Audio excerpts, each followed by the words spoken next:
La 4G Batelma vous présente Nivavo. Chez Batimax, nous disposons de larges gammes d'outils mécaniques et divers matériels et équipements selon vos besoins. Batimax, la qualité au meilleur prix. Manolotra anao ny fampalalam-baovao. Aro, miaina sy miaro, mandry vonon'ny vato. Manolotra ho anao ny vaovao.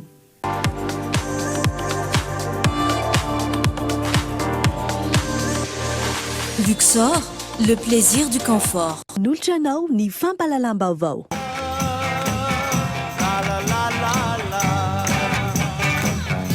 La vache qui rit, parce que c'est meilleur de rire. Manolotra anao ny fampalalam-baovao.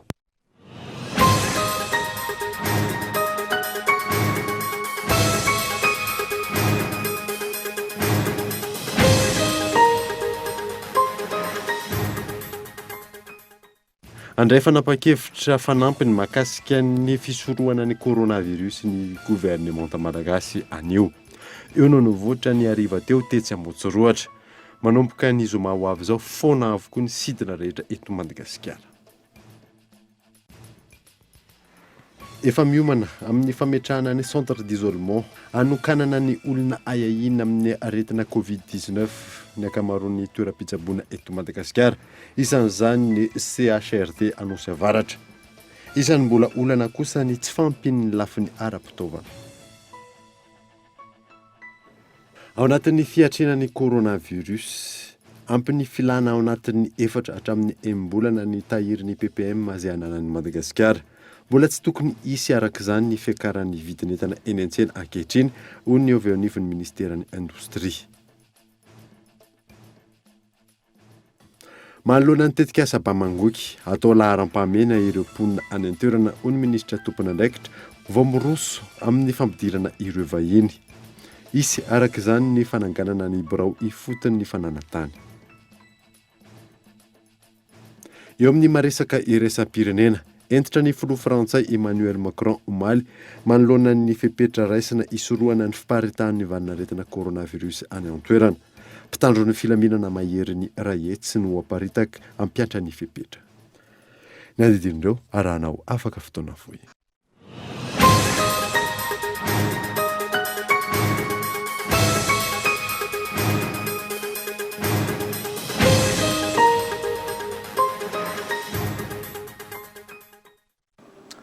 Finaritra tompoko lahy sy tompoko vavy fotoana vaovao eto amin'ny Kultivika Manasanoara anaraka izany hatramin'ny farany. Nanambotsika ny vaovao andray fanapa-kevitra fanampiny mahakasika ny fisorohana ny coronavirus ny gouvernement malagasy anio. Eo no nivoatra ny hariva teo tetsy Ambotsoroatra. Manomboka ny zoma ho avy izao foana avokoa ny sidina rehetra eto Madagasikara. Henri Florio. No tanterana ny hariva teo ary mbola mitohy hatramin'izao ny deuxième conseil des ministres manokana momba ny coronavirus izay nampanatsony ny filohan'ny republika ireo ministra mpikambana eo anivon'ny gouvernemanta. Fepetra maro no raisina mahakasika izany, toy ny hoe manomboka ny zoma izao foana avokoa ny sidina rehetra eto Madagasikara. Ivory nampiantso filakevitra ministra mba ahafahantsika maka fanapa-kevitra sy ny andraikitra tandrify azy aingana ministera tsirairay avy rehefa vita zany février eto ny filakevitra ministra dia isy fanambarana ho ataon'ny gouvernement. Fa dia izay ny antony hozarevantsika satria lalana ray ihany no ahafahan'ny aretina miditra eto amintsika. Dia amin'ny alalan'ny olona mitondra ny tsy mikaretina, zany hoe amin'ny manosy atsika. Dia amin'ny alalan'ny zotra ny fiaramanidina. Akoatra ny fanapa-kevitra izay raisina moa dia nanapa-kevitra tsika ny mametraka ny plan d'urgence maiky. Plan d'urgence maiky dia ny hoe rehefa nifampiresaka tamin'ny OMS, rehefa hita ihany koa inona no ahafahana misakana amin'ny vananaretina antsika eto, dia auprès tanindrazana izay monina sy ny asa sy nanita efika tany ivelany, dia nanafatra tsika testa na fitiliana maiky izay ao anatin'ny 20 minitra dia ahitana hoe pozitiva mitondra ny tsy mikaretina ve le olona sa tsy. Ary hojerevana eo moa ny ministra tompon'andraikitra tsirairay avy fa reny olona rehetrarehetra reny fantatra ny adresy, fantatra ny numéro de téléphone an'izy ireo ny lalana antarbe zany hoe isy fijerevana sy fitiliana na ara-pahasalamana fa indrindrindrindra moa zany dia ny fanaovana test obligatoire an'ireo olona rehetrarehetra reo zany manomboka amin'ny faran'ity herinandro ity. Akoatr'izay moa dia ho jerevantsika eto amin'ny filakevitra ny ministra ny disposition rehetrarehetra ho raisina fa akoatran'izay dia efa mifampiresaka ihany moa zasy ny tompona ndraikiresatsika azany anisan'izany le matomboka ny ministra sy isika eto fa dia mifamafisana ny fanamafisana ny zay fanapa-kevitra no ataontsika sy ny fampiarana ihany koa ny fanapa-kevitra fa ny zavatra faray zany dia eto any naropanao gazety dia nanapa-kevitra izahay fa manomboka amin'laka misy ho avy zao dia no ny antony zao faritany mba nanaretiny zao zay any amin'ny firenena afrikanina maromaro sika sisa no mba anisany mbola tsy voan'io aretin'io dia nanapa-kevitra isika fa miato tanteraka ny fandraisana an'ireo zotra zay na régional na international zay mampiray any Madagasikara sy ny firenena hafa rehetrarehetra. Nanomebaiko ny tompona andraikitra ihany koa ny filohan'ny Repoblika mahakasika ireo mpanelitsao sy mampiroro ny saim-bahoaka. Aotritsika tsy anaika amin'ny fampisa vaovao-tsaina zao dia misy sady rehefa moa eto ny ministra rehetrarehetra ary mety mariky anareo mihitsy mba ho jerevana ny olona rehetra izay maneo efa nano ny vaovao mandeha indrindrindrindra zay vaovao tsy marina efa nandraina ndraikitra nareo fa nanao fampahalalana an'izany satria ankehitriny dia misy ireo manao fake news na vaovao tsy marina ahely misy zany no lazaina zareo vao niantso mihitsy izahay teo satria misy mandefa ny hoe ny Le Figaro dia mandefa fa efa misy olona 5 tratra ny coronavirus any Nosbe. Eto dia tsara milaza aminareo fa ny Figaro zay natsoinay tsy manamarina an'izany sady tsy mamoaka an'izany vaovao zany. Ny OMS zay miara-misala miara-miasa amintsika dia manamafy ihany koa fa mbola tsy misy tsy mikaretina eto amintsika amin'izao ora sy fotoana resantsika zao.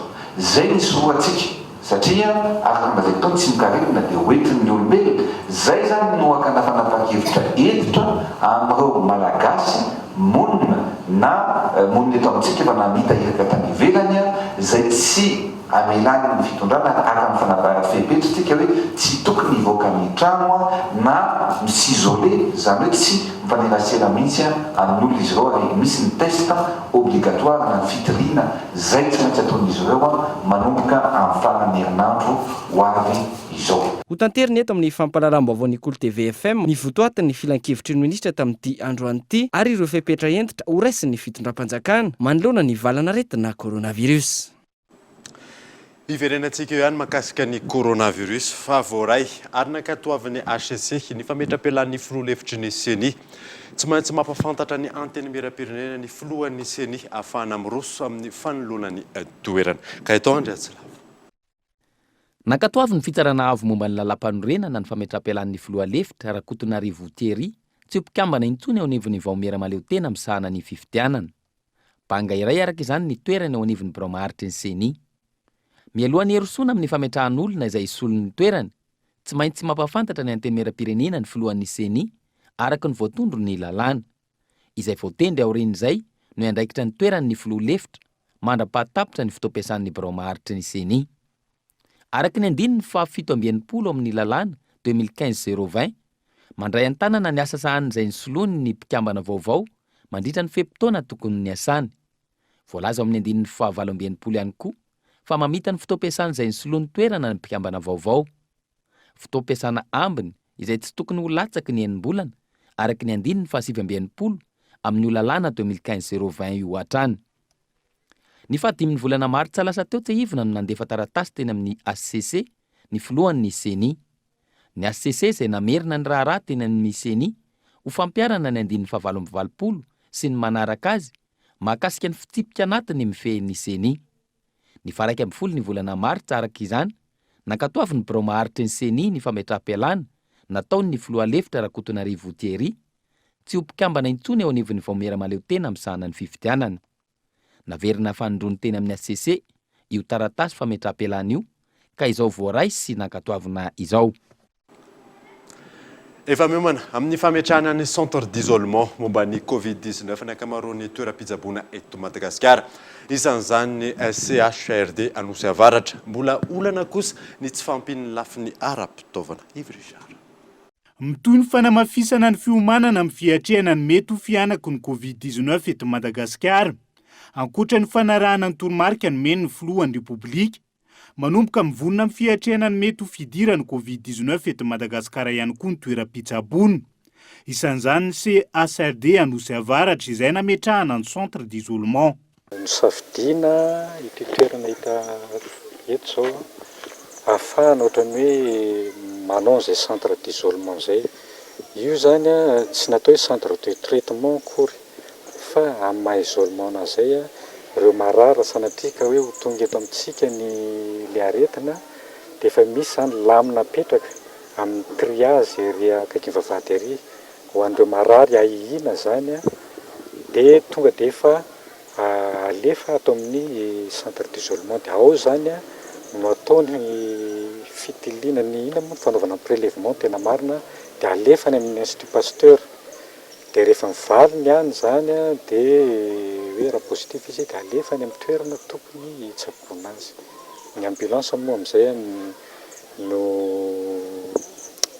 miasa zany fitaterana an'ireo marary io amin'izay.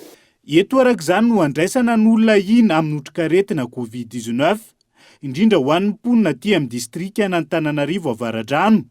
Efa nisy ny fampiofanana ny mpitsabo amin'ny fandraisana an-tanana sy ny fizahana, saingy mbola olana goavana hatreto lafo ny fampitaovana izay ilaina fanamafisana trany. Les combinaisons, des surchaussures, des lunettes, des manana masque tsirairay avy ny personnel. Dia anankiroa amin'io zany ny combinaison ohatra anankiroa no azo. Dia fitaovana misy an'ilay fanaovana prélèvement dia ny thermomètre. Anatiny an'ilay piano koa moa zany reto ilay fanadiovana ny tanana. Nijery fotony fametrahana ny centre d'isolement teny Anosy Avaratra androany ny solombavambahoaka, voafidy tao anatin'ny distrika n'Antananarivo Avaradrano.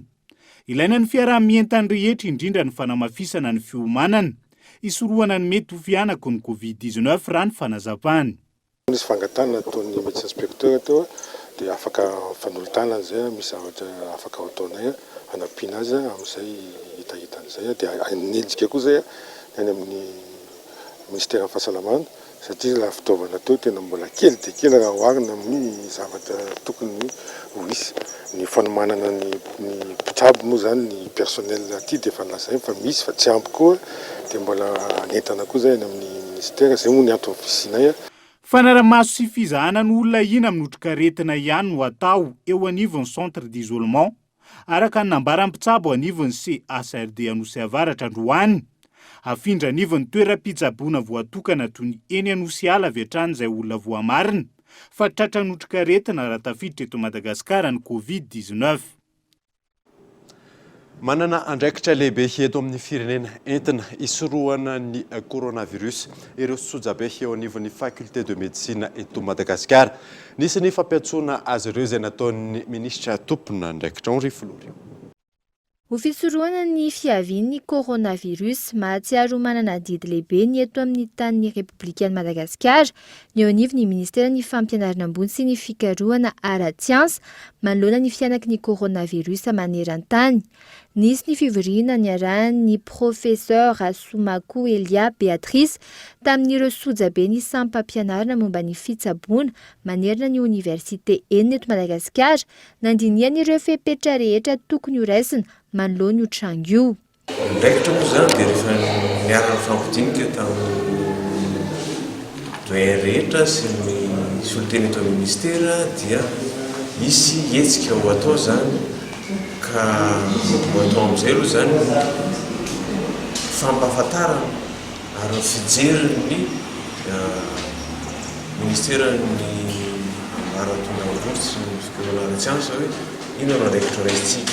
Io zany fampahafantarana sanatria tsy hoe hifanindry amin'ireo andraikitry ny ministera ny fahasalamana fa hifameno aminay ndraiky zay satria irahantsika malala fa ny eo faculté de médecine moa zany dia mianana asa be ao amin'ny ministera ny fahasalamana eny rehefa mandray andraikitra amin'izay ny fiomanana amin'ny resaka fisorohana no asa lehibe ho tanterahina ankehitriny hoy ireo tompon'andraikitra. Sorohana ny fahatongavana sy ny fiparitahan'ny coronavirus ny bakeo ny asa ngezabe izay atao.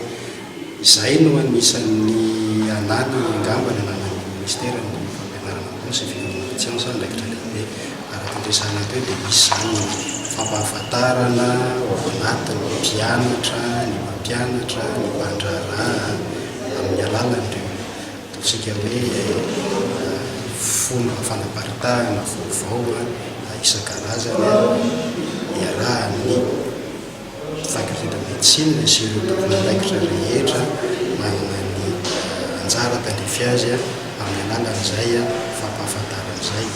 Misy ihany koa raha ataontsika hoe vonona ve ny faculté de médecine araka ny resahana teo manana ny olona tahaka ny ohatra hoe ny mpianatra izay efa eo andalam-pamaranana ny fianarana na any amin'ny mpianatra okitsabo zany na ireo ataontsika hoe mpianatra okitsabo manampy dia azo lazaina hoe vonona ireo mpianatra ireo eo amaraparina fianarana ireo andray ny andraikitra tandrify azy amin'ny maha siantifika azy ireo dia manana andraikitra amin'ny fanomezana fampiofanana amin'ny tokony atao isorohana ny aretina sy ny fampitana vaovao marina mahakasika io aretiny io izy ireo. Ny fananan'ireo sampam-pampianarana momba ny fitsabonana ny faculté de médecine enina manerina Madagasikara izay efa zava-dehibe sady ahafahana manampy ny vahoaka malagasy indrindra ny eny anivon'ny anjerimanontolo amin'ny fiatrehana sy ny fisorohana ny coronavirus.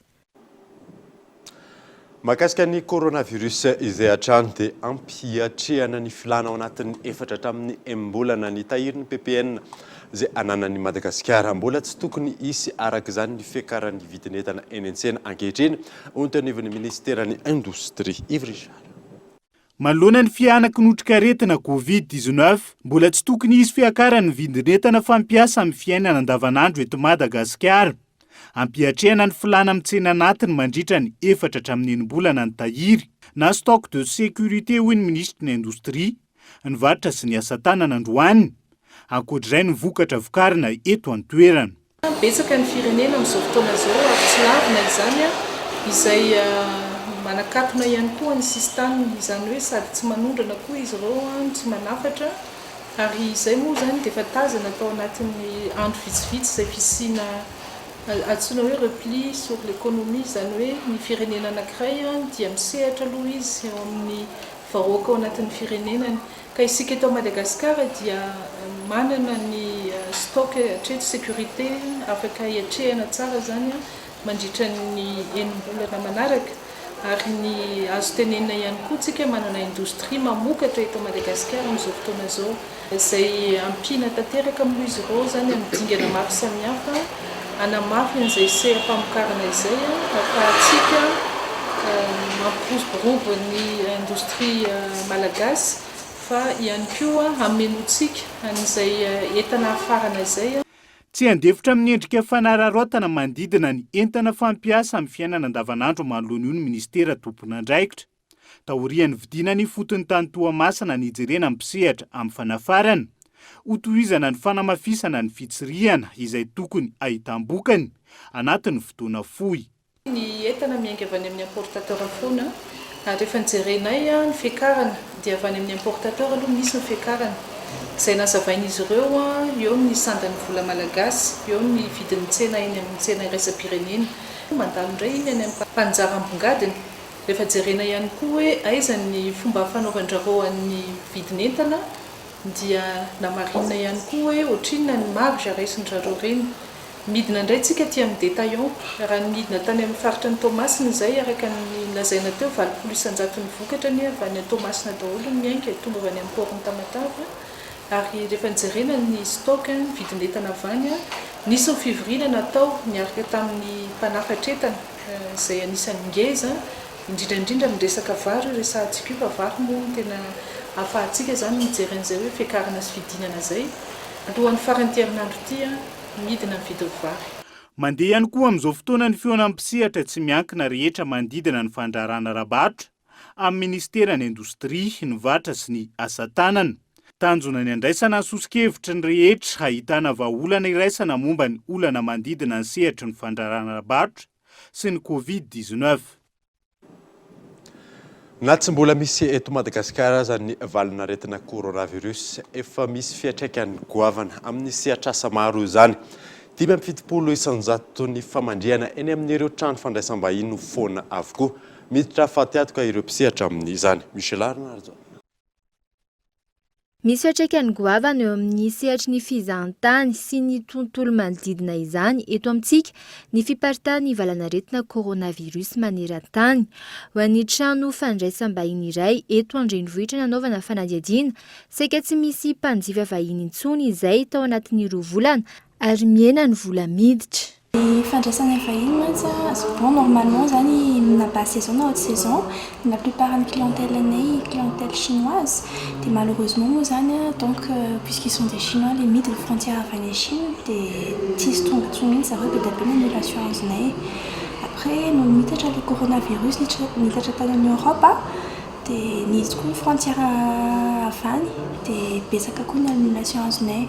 Donc, les clients si ça soit clients résidents, des séminaires des clients extérieurs, c'est totalement de Cascarayan. Enfin, en même temps, c'est ces clients na pièce en température. Parce qu'on ne sait jamais, ils des mistas suisses. Des centaines de 75% de nos clients, on les a perdus. Manoloan'izany indrindra raha ny fanazavana miditra fa tsy antoka izy ireo ary mitady lalam-barotra hafa mba tsy hidy ny toerana hiasana. Dia amin'izao zay miezaka aloha mitady solution foana aloha ny hatreto mba tsy hoe hikatona aloha ny hôtely fa miasa mandeha foana.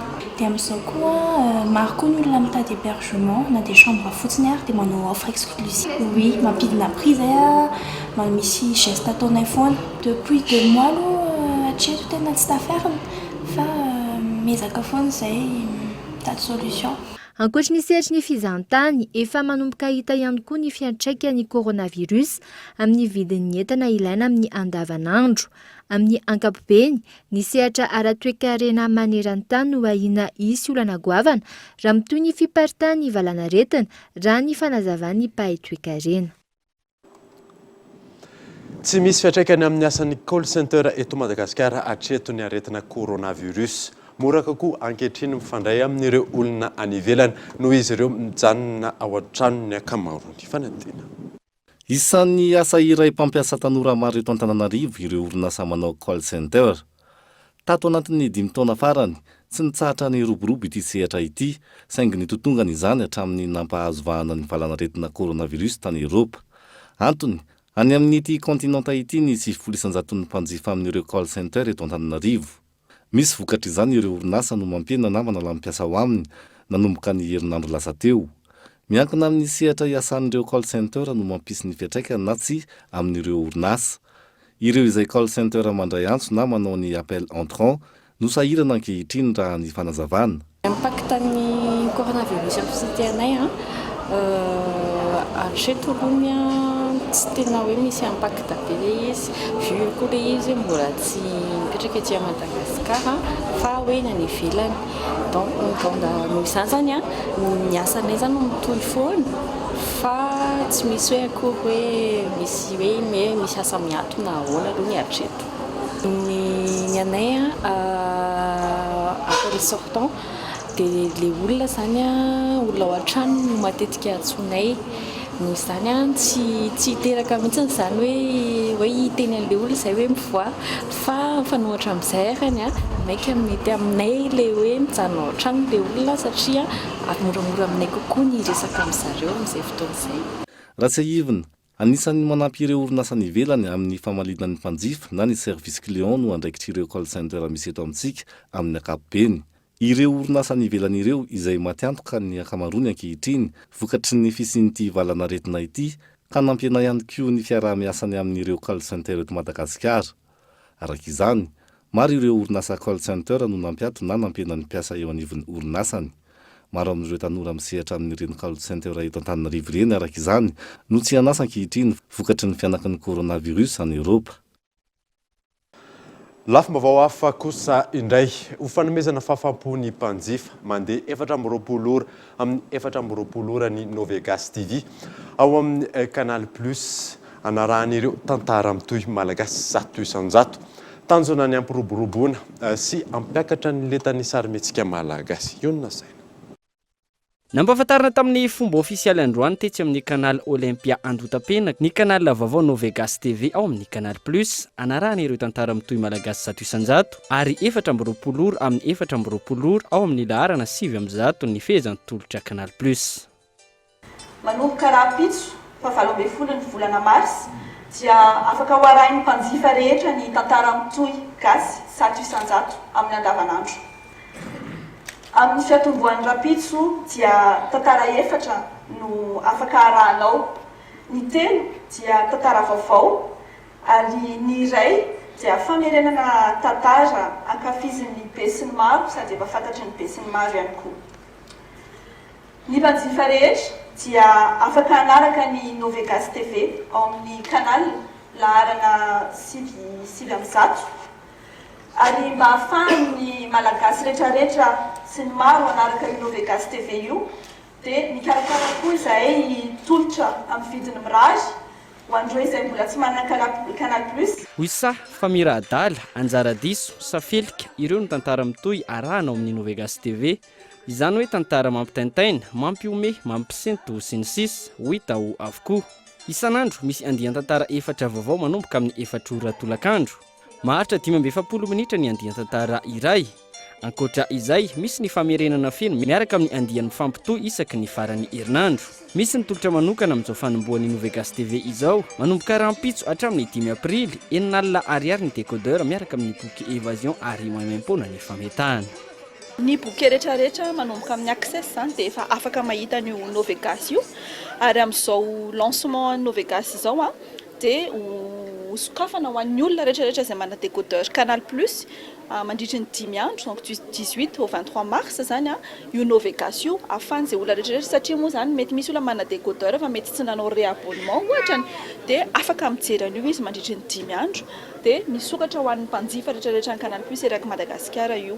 Ny orinasa Tema TV izay orinasa ny groupe Canal Plus ihany dia orinasa mpanatanteraka chaîne de télé mihitsy izay mihitsy zany ny asany ka noho izany ireo izay mpandrara misokatra ho an'ny mpandrara sy ny mpamokatra rehetrarehetra afaka misoumettre proposition en Tema TV sy Canal Plus Madagasikara. Tsy voafehy akory hoe ireo ihany. Ireo aloha zany no namaly sy navita tamin'ity satria misy ny karazana critère angatahana fa ny rehetrarehetra izay mpamokatra sy te hamokatra dia afaka mame proposition anay avokoa. Manara-penitra iraisam-pirenena ny horonan-tsary ho hita ao amin'ny Novegas TV manomboka rahampitso raha ny fanazavana hatrany ary mpamokatra horonan-tsary matianina enina no mamatsy amin'izao fiatombohany izao. Natrika ny fampahafantarana tamin'ny fomba ofisialy ny Novegas TV ny ministra ny serasera sy ny kolotsaina. Tonga eto amin'ny fotoana ny dokavarotra isika aorianan'izay natatsika mahakasika ny tetika sa mba mangoky eo ihany koa ny raharaha olona Rabekoto. Rehefa avy eo.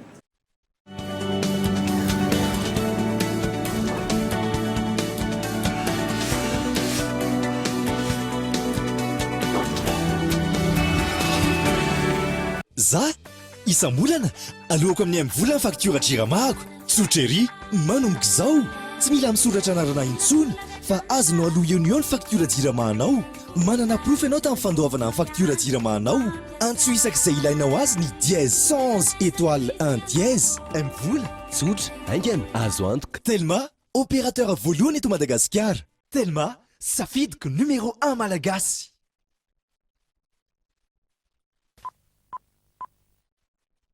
I like to move it, move it.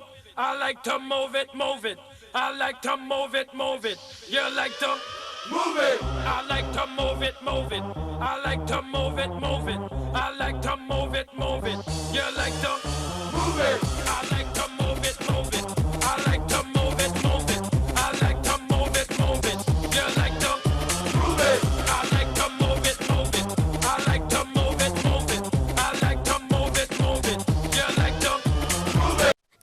manolotra anao? Mamsy malefa kely. Ny bonbon tutti fruits, les bonbons fanfare, tutti fruits, les bonbons mamlalao, tutti fruits, Tineri. Bonbon vraiment tutti fruits, mistir pomme, fraise, orange, am vidin dimapolo ariary. Tutti fruits, mamsy malefa kely.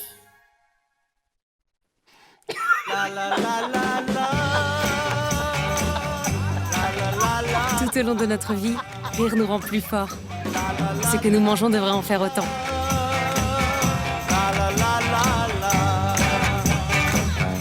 La vache qui rit, parce que c'est meilleur de rire.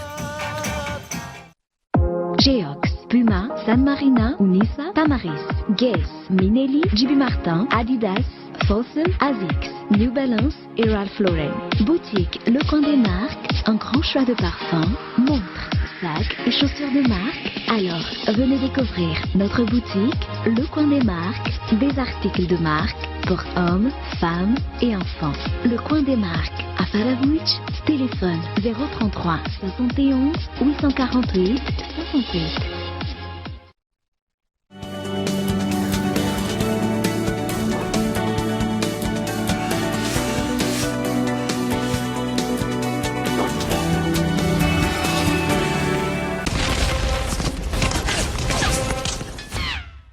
Personne ne m'entendrait.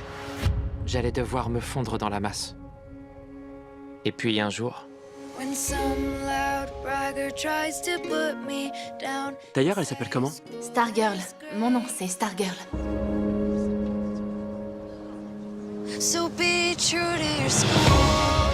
Tu devrais lui demander. Tu lui plais? Pas du tout.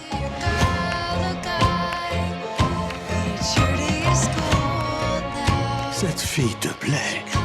Je la connais pas vraiment. Ce serait possible si tu la connaissais mieux.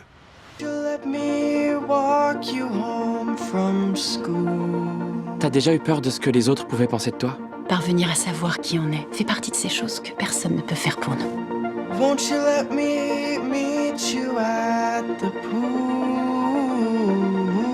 Il y a quelque chose que tu veux me demander? C'est moi qui suis pas très bavard, j'étais juste en train de penser. Crie, Léo. Très fort. Pourquoi je crierais? T'as jamais eu envie que tout l'univers t'entende? Elle est au lycée. Les choses sont différentes. Certaines personnes ont cet effet-là. Les gens n'ont jamais fait autant attention à moi que depuis que je sors avec toi. Il y a quelque chose chez elle. Elle est pas comme tout le monde. Veneto amin'ny fampalalambavao isika. Manoloana ny tetika asa Bamangoky atao laharam-pahamena ireo mponina any an-toerana hoy ny ministra tompony andraikitra vao miroso amin'ny fampidirana ireo vahiny. Isy araka izany ny fananganana ny birao ifotony ny fananatany. Gaëtan Andriantsila. Miroso hatrany ny fametrahana sy ny fanatanterahana ilay tetikasa goava na ahafana mampitombo ny vokatra ny Bamangoky. Ny tetikasa izay niteraka resabe tatoato manoloana ny fiaraha-miasa ny fanjakana malagasy amin'ny orinasa vahiny. Tsy maintsy hirosoana io fiaraha-miasa amin'ny vahiny io, saingy tsy adino ary atao laharam-pahamehana amin'izany ny teratany malagasy sy ireo mponina any an-toerana. Isan'izany ohatra ny fananganana ny BIF na ny birao ifotony ny fananatany apetraka mialohan'ny volana Jona ho avy izao. Mba ahafahantsika manamarina sy manamafy ny fizakana andreo tany izay efa ampiasain'ny olona ny amin'izao fotoana izao satria betsaka moa no miteny hoe ny tanin'ny olona be zany ho alaina. Ny tanin'ny olona rehetra efa misy amin'izao fotoana izao zany dia mafisina ny fizakana an'izany famokarana izay ataony zany. Amin'izao fotoana izao koa zany ministera dia efa manao ny ireo ilay ataontsika hoe étude maro isan-karazany hanamafisana an'iren'ilay ataontsika hoe tambajotra mpanondrahana na ny réseau d'irrigation izay nentin-drazana izay tsisy nijery mihitsy hatramin'izay dia mafisitsika ireny mba ny vahoaka ny toerana aloha ny sitraka voalohany an'izany fampandrosoana ny fampivoarana zany. Aorian'izay vao miditra ny vahiny amin'ny famokarana. Tanjona ny fahazakantena ara-tsakafo eto Madagasikara ka hanana ny vokatra ampy sy mihoatra ahafana manondrana makany ivelany. Tratra ve ny tanjona? Ny andaloatra mangoro izay nandalovan'ny ranobe ary maro ny fahasimbana. Efa nisy ny fepetra noraisina, ny fanamboarana ny diga, ny fampianana ny rano tao anatin'ny fotoana fohy ary ny fizarana masomboly, hoy ny ministra tompony andraikitra. Antenaina fa ho tsara ny vokatra any an-toerana. Nandefa masomboly be dia be ary nyzaraina tamin'izy ireo ary naraha maso ny fizarana azy hoe le olona tokony azo tokoa nomena mba ahafahany mamerina indray an'ilay fambolem-bary de amin'izao fotoan'izao moa zany a de efa mandeha zany zao zay ny fambolem-bary a somary taratara kely ilay campagne zany mety misy fiatraikany kely amin'ilay vokatra miakatra fa na izany arany a ny akamaroany le tanimbary a de afaka namerina namboly an'izay eo ihany koa moa zany a aingana be ny fistahan'le rano tamin'le rano be dia ny vary raha latsaky ny herinandro na 10 andro ny difitry ny rano a dia mbola tsy mahafaty azy zany ka rehefa nisitakaingana le rano a na de hitantsika difitra be raha le toerana ny alaingana le rano a dia mbola vao mainka ny tamberina miverina naniry araka ny tokony ho izy le vary a ary tenaina raha ho tsara ny vokatra. Ankoatra ny fahavitantena ara-tsakafo, ilaina ihany koa ny mampiakatra ny kalitaon'ny vokatra eto Madagasikara ahafana manaraka ny fenitra takin'ny fifandraisana ara-barotra eo amin'ny tsena iraisam-pirenena. Tsy hijanona amin'ny famokarana betsaka, isy ihany koa ny fampiofanana ireo tantsaha sy ireo teknisianina maro ary ny fizarana masom-boly. Hoentitra ny fampiarana ny lalàna hiadina amin'ny piratage mamotika ny zo sy ny asan'ny mpamorona eto Madagasikara. Eo ampanatanterahana paikady maharitra sy mahomby ny ministera tompony andraikitra amin'izao fotoana izao fanany. Misedra olana goavana ny tontolon'ny sarimihetsika sy ny sarimiaina eto Madagasikara. Antony voalohany, mbola lavitra ny kalitaon'ny fenitra iraisam-pirenena ny sarimihetsika sy ny sarimiaina malagasy amin'izao fotoana. Antony faharoa, ny osoka sy ny halatra na ny piratage. Ity farany izay miteraka fatiantoka ho an'ny mpamorona. Hatreto, tsy nahomby ary tsy mazava ny paikady hoentina miady amin'ny piratage eto Madagasikara. Eo andalam-pametrahana sy ny famolavolana amin'ny paikady mahomby sy maharitra ny tompony andraikitra amin'izao fotoana. Fantatsika tsara fa nandritra ny taona maro tsy nahomby mihitsy mba tsy ilazako hoe tsy nisy mihitsy ny tena paikady mazava entina miady amin'izany piratage zany a efa nandray ataontsika hoe engagement ny ministère zany a hanamboatra an'izay amin'izao fotoana izao dia fantatsika hoe fa nandeha ny appel à candidature hitadiavana ny olona tena mahay an'io sehatra io hoe ahoana ny ahafahana miady aminy zany satria aonge bizina goavana be ao kolokolo maro be amin'ny endriny maro samihafa zay tsy maintsy adivany dia mitady olona ho afaka mba tena vonina hiady amin'izay ny ministera dia nangatahana mihitsy hoe inona ny paikady mazava zany stratégie ataontsika hoe efficace zany entina miady amin'izay piratage izay izay tena mamono ny tontolon'ny sahamihetsika na tiatsika na tsy tiatsika izay rehetra izay zany atao hoe fanavoazana entina amin'izao fotoana izao ary tsy ho ela dia hanomboka mapiatra an'izay zany mba hitantsika vokatra haingana ny eo anivon'ny ministera. Enim-bolana tamin'ny 5 taona an-tranomaizina arahana lamande eo anelanelany iray hetsy sy iray tapitrisa ariary miampy onitra takiny eo amin'ny dasy ny mpamorona no sazy an'ireo izay tratra mandika ny lalàna. Ankoatra ny kapila mangirana, fandikan-dalàna ihany koa ny karaoke, ny hôtely tsy nahavitana fifanarahana tamin'ny Omda. Eo ihany koa ireo mpampiditra hira avy amin'ny alalan'ny solosaina. Voararan'ny lalàna araky ny andalana fa 520 hatramin'ny fa 720 amin'ny lalàna mifehy ady eloko na ny code pénal ny fanaovana dika mitovy, tsy nahazona lalana sy ny fivarotana ny asa ny mpanakanto. Manoloana ny raha olona Rabekoto niakatra fitsarana androany ny zanany sy ilay mpamily nitondra azy nandritra ny fitsoan'ny Madagasikara. Ny fa 4 volana martsa izao kosa nivoaka ny didim-pitsarana mahakasika izany Henri Florian. Androano niakatra teo anivon'ny fitsarana Tetsy Anosy ireo vororoy tamin'ny fitsoan'ny Rabekoto olonan'i Madagasikara. Ity farany izay manana raharaha eny anivon'ny fitsarana sinamoa ny fanjakana IST na ny tsy fahafahana mivoaka ny Madagasikara saingy tafatsoka ihany. Ny zanany sy ilay tompon'ny fiara nitondra azy no niakatra fitsarana androany ary ny 4 volana izao kosa no ivoaka ny didim-pitsarana araky ny nambaran'ny mpisolo vava azy ireo. Ka le olona ntsaraina tao zany misy zanany tao ny vonatiny zany sy olona sasasasany zay tany ambanja sy tany misibe dia nitsaraina fa hoe nanao firaisany tsy kombakomba na complicité d'évasion tamin'ny Andriamatoa Rabekoto olona. Ny zava-misy dia zao raha niaro ny zanaky Rabekoto olona zay sy mety ramaka zany ny kabinetny ato aminay zany dia ny lalàna dia ny voalohany dia efa miaro sy manafaka an'io zanan'io satria ny article 61 alinéa 3 ny code pénal dia milaza hoe tsy azo sazina ny olona jusqu'à 4e degré zany fianakaviany olona anankiray raha navita eloko izy ka nifanampy taminy na namora zavatra nataony zany fa ara ohatra ka enjeny izy zany hoe naminampy an'io rain'io a teo amin'ny fandosirana hoe complicité d'évasion tsy misy zavatra io fa asa zay indreny tsy fantatro hoe raha ohatra ka anirina any a rehefa tonga ndre matoa rabekotra olona ka tsaraina momba ny hoe zavatra hafa izy zany a de tolomana tsy fantatry ninjena azy afatra zavatra hafa indray zay fa raha ohatra kosa le évasion zany olo izy. Ny fiandohan'ny taona no nisy fitoriana teny anivon'ny Bionco mahakasika ny fanodikotinam-bola amina miliara ariary maro. Taorian'izay, ny Rosia avy hatrany tamin'ny fanadiadiana ary efa nisy ny fiantsoana azy teny anivon'ny Bionco ny 20 febroary 2020 saingy tsy tonga teny an-toerana ity tale jeneraly ny Knaps teo aloha ity fa ireo namany hafa voantso niaraka taminy no tonga ka nalaina ambavany araka ny raharaha anenjehana azy avy. Nisy ihany koa ny fiantsoana fandroany ary mbola tsy nipotro i Raoul Arzaka Rabekoto ka izao namoahana avis de recherche izao. Lafim-baovao hafa kosa indray no mariana atao amin'ny commune Kadikely Lafy district Avaradrano ny andron'ny vehivavy ho an'ny faritra Analamanga. Fianakaviam-behivavy ampolona maro moa no tonga nanotrona ny fanamariana izay. Nitoy androany teny Kadikely Lafy anatin'ny distrika Avaradrano ny fanamariana ny andro iraisam-pirenena ho an'ny vehivavy ho an'ny faritra Analamanga. Niompana betsaka tamin'ny fiarahamientana amin'ny fampanajana ny zon'ny vehivavy araka ny teny filamatra nanamariana ny fankalazana tamin'ity taona ity. Ny afatry ny ministry ny asa sy lalàna sosialy ny solontenany ministra tompon'andraikitra. Isika rehetra andao iombon'andraikitra isitrahany vehivavy ny zony. Efa maro ny dingana natao na teo amin'ny sehatra iraisam-pirenena izany na ny fankatoavana ny lalàna mikasika ny fiarovana ny herisetra miantra amin'ny vehivavy. Natsangana koa noho izany ny ivitoerana fandraisana tanana ny vehivavy hiaramboina.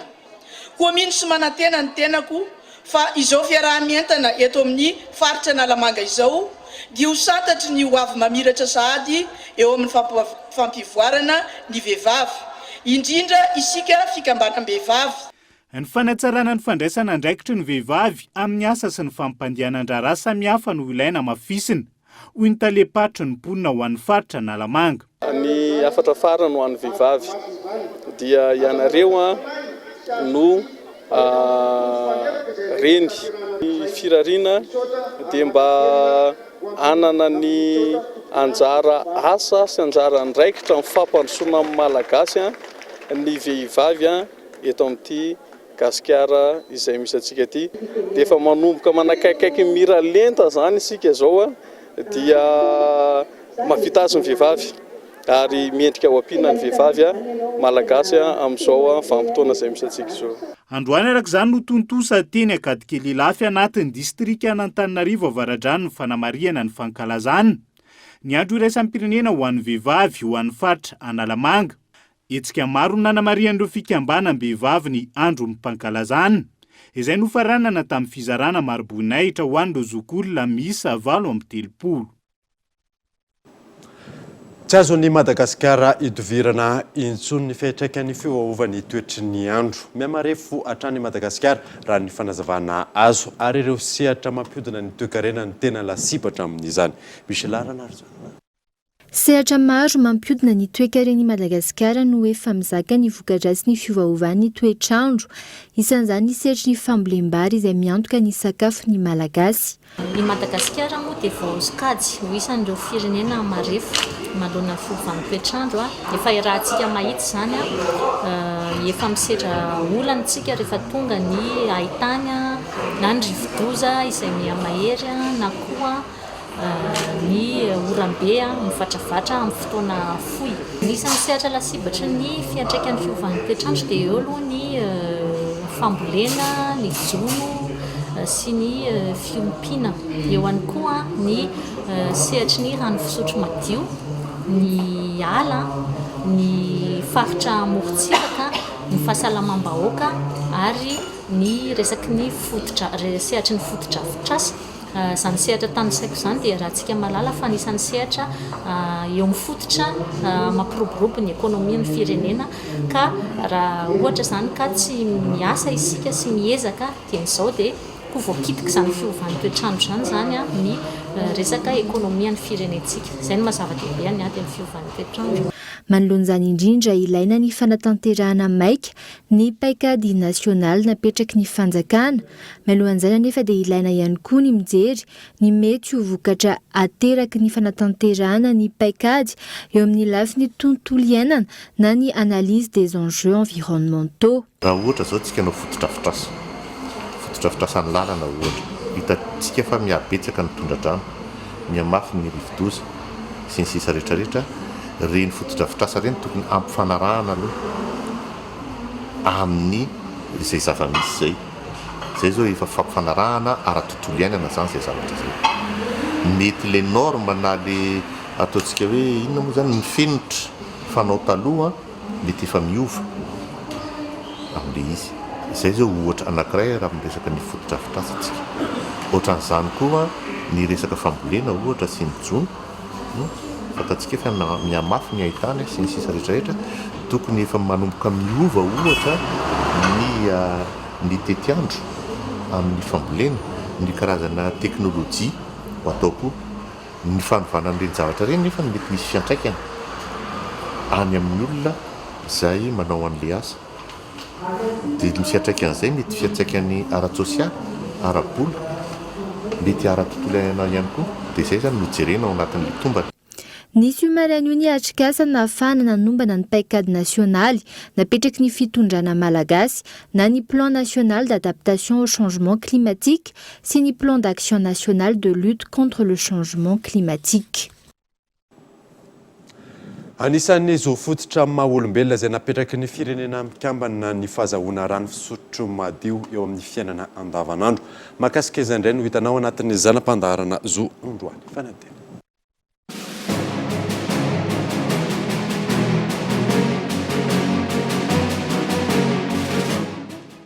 Miankina tanteraka amin'ny fisian'ny rano ny ahafahan'ny olombelona miaina.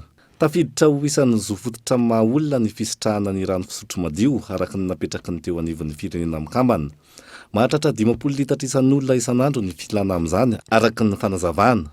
Ny zo misy aloha dia efa neken'ny firenena mikambana efa ela mihitsy ny hoe mila rano fisotro madio ny isam-batan'olona ary zo fototra izay ohatran'ny zo miaina manana fofona tsotro zao zo mihinan-kanina. 50 litatra isan'andro ny ilain'ny isam-batan'olona raha ety an-drenivohitra. Eny ambanivohitra izy eo amin'ny 30 litatra eo isan'andro. Izany hoe mety ohatran'ny 50 litatra satria mila mandro, mila misotro rano, mila manao sakafo, mila manadio ny toeram-ponenana. Hitantsika amin'izay manahoana ny tena maha filana fototra ny rano ary rano fisotro madio resahan'io ary ny tokony tsy maintsy anajana n'izay zo fototra izay ho an'ny maha-olona tsotro zao. Araka izany, ilaina ny fananana ny rano fisotro madio akaiky ny toeram-ponenana ahafahana miaro ny fahasalaman'ny tsirairay. Eo ihany koa ny fialana amin'ny mety fahasahiranana. Ankoatra izay, entanina ny tompon'andraikitra no hiatran'ny ezaka efa nataony amin'ny famatsiana ny rano fisotro madio amin'ireo faritra maro eto Madagasikara. Ny fisian'ny borne fontaine zany hoe le pompon-drano zany tokony farafahalavitra indrindra eo amin'ny 100 metatra eo mihoatra amin'ny tokantrano. Ny tena manahirana manko tsoroneto fa ny vehivavy sy ny ankizivavy foana mitratra ny fatsakana tsy maintsy mandeha matsaka ary izay dia fahitana hoe sahirana satria tsy afaka mianatra. Raha tokony andeha hamboly koa ilay vehivavy na handray anjara amin'ny fidiram-bola ao an-tokantrano tsy afaka satria matsaka ary alavitra be ilay fatsakana. Eo no tena atao ilay fifandraisan-dahatra matanjaka be ary tsy maintsy tohizana hatramin'izao hoe omena ny pompon-drano ilainy ny fokotany ny commune rehetra dia ho afaka ny areti-pivalanana. Na eo aza izany zo fototra mikasika ny rano fisotro madio ho an'ny sambatan'olona izany, anjaran'ny tsirairay ny mitahiry sy mandanjalanja ny fampiasana izany tsy ho lanilany foana ka ampisy tsy fahampiana izany any aorinany. Andalana ny fahalaniny teti-bola izay ho tapahan'ny filan-kevitry ny fiadidinan'ny tanàna Antsirabe entina anarenana sy ampandrosoana ny tanàna. eo ihany koa ny famahana ireo olana izay miatraika mivantana amin'ny vahoaka. Koltevia Antsirabe. 10 andro zay no nita tanany Andriamatoa Honoré Gabriel Rassamanana ny tanàna Antsirabe ambonivohitra. Tao anatin'izay fepitaona izay dia maro ireo olana maro samihafa novahana na dia mbola tsy nisy aza ny teti-bola ary anisan'ny lahara-pahamehana tamin'izany ny mahakasika amin'ny fiainana andavanandro ny mponina toy ny fanalana ny fako, ny fanamboaran-dalana vonjomaika, eo ihany koa ny olana teo anivon'ny commune amin'ny fisitrahany ireo vahoaka ny taratasy izay ilaina amin'ny fiainana andavanandro. Mahakasika ny tato anivon'ny commune dia nisy ny fanovana fomba fiasa avy hatrany izay misy zavatra miatra amin'ny vatana amin'ny fiainan'ny vahoaka toy ny fahazahoana taratasy tetỳ amin'ny commune satria dia nampikaikaiky amin'ny vahoaka misy olona nitaraina fa hatrany amin'ny herintaona mihitsy niteraka an'izany dia mbola tsy mahazo copie. Ny tao amin'ny légalisation filaharam-be zany no nivatanana teto ary tsy maintsy nitondrana vahaolana avy hatrany arak'izay azo natao. Vonjena avy hatrany ireny fako ireny nalana arak'izay azo atao mba hadio arak'izay tratra ihany koa. Nisy ihany koa ny lalana izay tsy maintsy nikitihana. Tsy ampy mifampitaovana entina hanatanterahana ireo asa hoy mben'ny tanàna ka tsy masahana ny filaam-ponina ary mila fanovana goavana indrindra misehatra amin'ny fitantanana izay lesoka efa navelany teo aloha. Ny fandoavan-ketra sy ny fampidirana ireo vola tokony hiditra amin'ny kitapom-bola ny commune no antoko ny fampandrosoana tanteraka ary atao lahara-pahamehana. Babidrosa ihany koa ny commune hatramin'ny taona 2004 tamin'ny alalan'ny imprimerie nationale ary efa novahany izany niaraka tamin'ny fanjakana Foibe. Fitantanana no tsy maintsy hitondrana fanovana goavana. Inona le fanovana goavana izay noentina amin'izao fotoana izao? Ny fampidirana an'ireo vola tokony hiditra amin'ny commune, amin'ny kitapom-bola ny commune na any amin'ny trésor moa zany. Dia ho an'izay fanovana fitantanana izay dia nisy olana ananan'ny imprimerie nationale vola be ny commune nanomboka hatrany amin'izay taona 2004 zay. Ny tiana ho tenenina an'izany dia ny fahazahoana ireo le antsoina hoe valeur fiduciaire na ireo karazana quittance isan-karazany izay ahafahana mandray ary mampiditra ny volan'ny commune any amin'izay kitapom-bola zay na any amin'ny trésor izay isaoran'Andriamanitra ary isaorana ny fanohanana avy any amin'ny fitondrana Foibe fa afaka mivahana ny fahazahoana izany valeur fiduciaire na famahana olana ny commune urbaine Antsirabe. Efa andalana amin'izao fotoana izao ny fahalan'ny teti-bola iarahana manapaka amin'ny filakevitra entina hanarenana sy hampandrosoana tanteraka ity tanàna Antsirabe ity. Olona efatra no namony ainy vokatry ny andro ratsy nandalo teto Madagasikara raha nitatitra izay navoakan'ny BNGRC. Faritra roa no ahitana trabona. Efa eny andalana kosa ireo fanampianaony teo anivon'ny BNGRC. Henri Flory. Natsinitra teto Madagasikara mivantana azy ilay rivo-doza Herold taketra maro navelany vokatry ny rotsakorana izay netiny. Faritra roa teto Madagasikara no nahitana taketra vokatry izany, ao ny faritra Sava sy ny faritra Analanjorofo. Olona efatra namony ainy vokatry izany izay hita tany amin'ny faritra Sava. Raha ny faritra Sava manokana dia distrika anankitelo, Andapa dia Sambava, Antalaha. Ny totanisa azomena angambany ny olona maty. Nisy olona maty tao Andapa anankitelo. Fianakaviana anankiray izy io nandeha any Ampitarana na dia efa natao ara ny fanintanana. Misy foana moa ny tsy mandray an'ireny fanintanana ireny efa zay koa ngamba ny antsona fahafatesana dia maty izy telo mianaka. Ny tao Sambava dia lasan'ny rano ihany koa. Ny tao Antalaha no tsy dia nisy fifandraisany loatra tamin'ilay rivo-doza fa kosa na izany na tsy zany efa nanakaiky an'ilay rivo-doza no nampisan'ilay olona maty fa latsaka avy tambonina baka izy io. Efa ao anatin'ny famonjen'ireo traboina ny anivon'ny BNGRC amin'izao fotoana izao. Tsy afaka nandefa fanampiana any Sava kosa ny tompona andraikitra noho ny tsy fanantonan'ny olona ny toerana voatokana ho an'ny traboina raha ny fanazavana. Ny traboina raha ny faritra Sava ihany teneniko betsaka azo lazaina hoe betsaka ny traboina fa mety efa culturen'ilay olona raha tsy tena raha mbola azo ny atao dia manatona ny fianakaviana izy fa tsy misy mandeha makany amin'ny site d'hébergement. Noho izany tsy misy azontsika atao ny atao hoe famonjena amin'ny alalan'ny sakafo raha tsy hita hoe ireto le toky ilay olona. Ny mikasika ny faritra Analanjorofo manokana no somary bebe ny traboina satria nanodididina teo amin'ny 3 arivo teo. Zany hoe commune 3 ao anatin'ny 20 ny voakasika zany raha jerena zay olona 3 zay manodididina ny 900 latsaka eony a na 900 eo no isana tokantrano voakasika zany. Tetsy ankilany efa niainga androany avy eo amin'ny seranatsambo ny Toamasina ihany koa ny fanampiana ho an'ireo mponina ny maro antsetra tsy afaka nandefa ny teo anivon'ny BNGRC no tsy fipetrahan'ireo olona trabona amin'ny toerana voatokana amin'izany. Maresaka iraisam-pirenena. Entitra ny filoha frantsay Emmanuel Macron omaly manoloana ny fipetra izay raisina isorohana ny fiparitahan'ny valanaretina coronavirus any an-toerana. Mpitandro ny filaminana maheriny raha etsy no aparitaka ampiatra ireo fipetra ireo fanadina. Nampitombo ny fipetra sy ny fitaovana ampiasaina ny frantsay isorohana ny fiparihan'ny valanaretina coronavirus. Nanomboka androany tamin'ny 12 atoandro ora tany an-toerana miatra ny mesure de confinement fanakatonana ny sistan'ny vondrona Europeana sy ny faritra Schengen fandrarana fifamezivezena mandritra ny 15 andro farafahakeliny. Zandary sy polisy miisa ray etsy no ahetsika anatanteraka fanaraha-maso sy ampiatra ny baiko ny filoha Emmanuel Macron. Mazava ny baiko sy ny fitsipika hoy ny ministry ny ady tany frantsay Christophe Castanet. Mijanona any an-trano, mesure de confinement no noraisin'ny fanjakana tahaka ny nampiarina any Espaina sy Italia. Ireo rehetra izay mivezivezy tsy maintsy manana antony mazava sy marim-potitra. Raha misy olona hita eny amin'ny arabe tsy manana antony mazava dia mandola mandihy avy hatrany. Izao fepetra izao no raisina taorian'ny baiko ny filoha frantsay. Nahemitra ihany koa ny fifidianana munisipaly any an-toerana manoloana ny toedrara misy ankehitriny. Ankoatra izay, anampy ireo orinasa sahirana sy matiantoka vokatry ny fisin'ity valanaretina ity ihany koa ny fitondram-panjakana frantsay ary anome 700 miliara euro andoavana ny pré bancaire-n'izy ireo.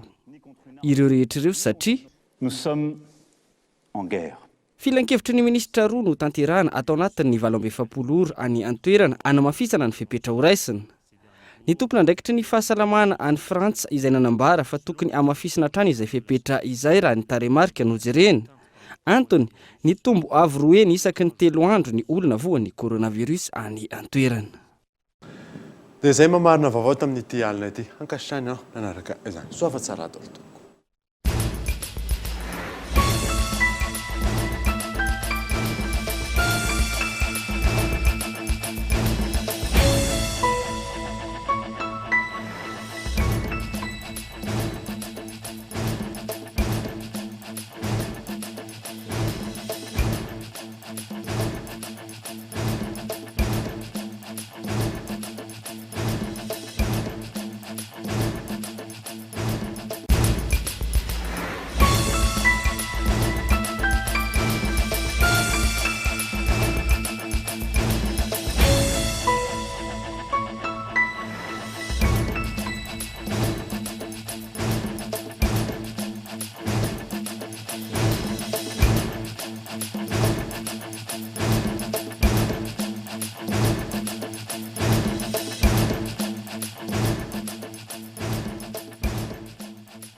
La vache qui rit, parce que c'est meilleur de rire. Nanolotra anao teo ny fampalalam-baovao.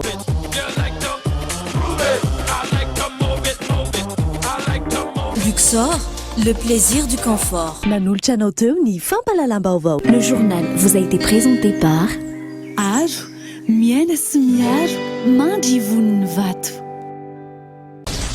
Chez Batimax, nous disposons de larges gammes d'outils mécaniques et divers matériels et équipements selon vos besoins. Batimax, la qualité au meilleur prix. Nanolotra anao teo ny fampalalam-baovao. La 4G Batelma vous a présenté Ny vaovao.